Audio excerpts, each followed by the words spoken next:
Now, this takes us to the variable in the equation. This last table is the most important table in this particular running of the binary logistic regression, because this particular table explains to you what you really need to see whether your statistics are significant or whether there are correlations between the dependent variables and the dependent variables which you run.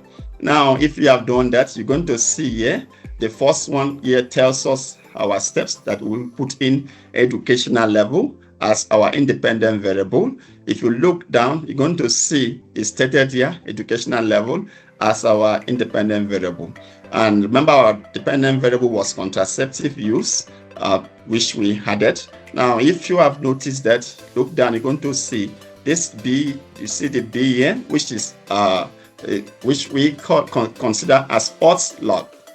This odds log, this beta, which is the odds log. Now, this is the next row for standard error. This is SE for standard error, and this is our wild column. These are degree of freedom DF column. This is a significance p-value column. So if you look, you see all our variables, all the categories which we included under the education are all significant because they are less than 0.05.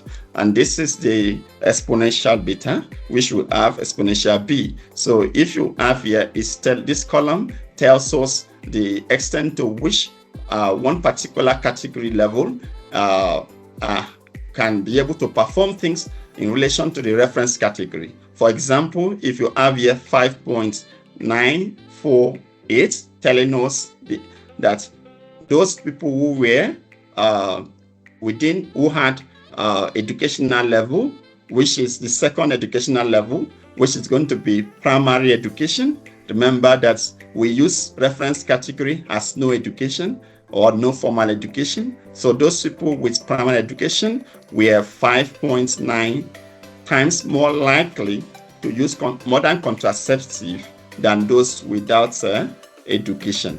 And then the second one here tells us that those with secondary education were 8.69 times more likely to use modern contraception than those without formal education. So this is our 95% confidence interval for the exponential b, which is our odds ratio. Remember, exponential b stands for odds ratio. So therefore, this is our lower bound. This is the upper bound. Now let's see how we can be able to interpret this in our own analysis. Let's divide this into two, our window into two, and then let's see how we can be able to analyze to explain this for easy interpretation. So now let's see how we can do that if in case you are asked to interpret it. So now if you have this way, so you can be able to give your interpretation result this way in your report or analysis by saying this, that binary logistic regression analysis was used to assess the relationship between modern contraceptive use and educational level. Now, the overall model was significance x square, which is chi-square, telling us, come here, let me show you. Go back to our SPSS table side. You're going to see the chi-square telling us here that our chi-square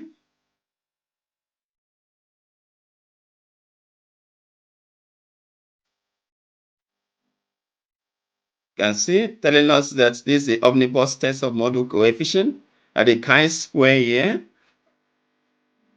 Chi-square is equals to 1300.21, which is 1300.21. Now, degree of freedom, look at 3 here, equals to 3, p-value less than 0.01. You can also add in your own p-value less than 0.05 is also correct. And explain 8.3% of the variance, like a Keke house square. That you come here to like a house square, This is where we have here. If you multiply this 0.083 times 100, you're going to have here 8.3, which is here of the variance. Now it tells us the variations and the explanation on the dependent variable. Now the Osmer and the Lemoshow test indicated good model fit because we have here p-value less equals to 1.00. So we are referring to this, you can see here, which means it was good fit. Now results showed that women with primary 0 HARU, which is odds ratio, this 0 stands for odds ratio. You can put like this, odds ratio, okay, odds ratio, which is 0 HARU, equals to 5.95, which is where we got it from. Remember, we got it from here. You're going to see the look at it here, the exponential beta here b 5.09, which tells us that here from the explanation showed that women with primary education odds ratio equals to 5.95, 95% confidence interval, which is here, and the 5% confidence interval, you can see. So you pick in the 5.024 to 7.041, which is what we have here, and then you include it here. Now secondary education odds ratio equals to 8.69, which is here 8.69.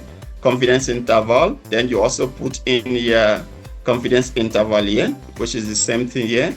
And higher education, the same thing applicable, when you also have here equals to 10. So if that is for 10 here, you can see this next one here equals to 10. This was for the secondary education, and this is for the tertiary education, 10.16, 10.16. 95 confidence interval, then pick in your confidence interval and also include. We're significantly more likely to use modern contraceptive compared to women with no education.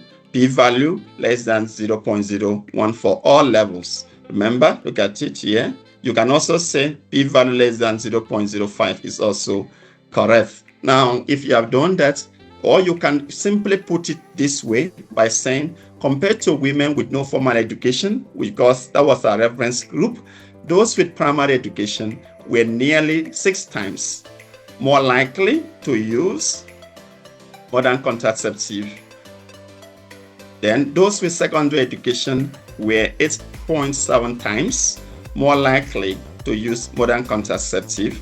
Odds ratio equals to 8.69, p-value less than 0.001. This is where we are getting it from. And then those with higher education, which is this last one here, 10.165, were 10 times more likely to use modern contraceptive. Odds ratio equals to 10.17.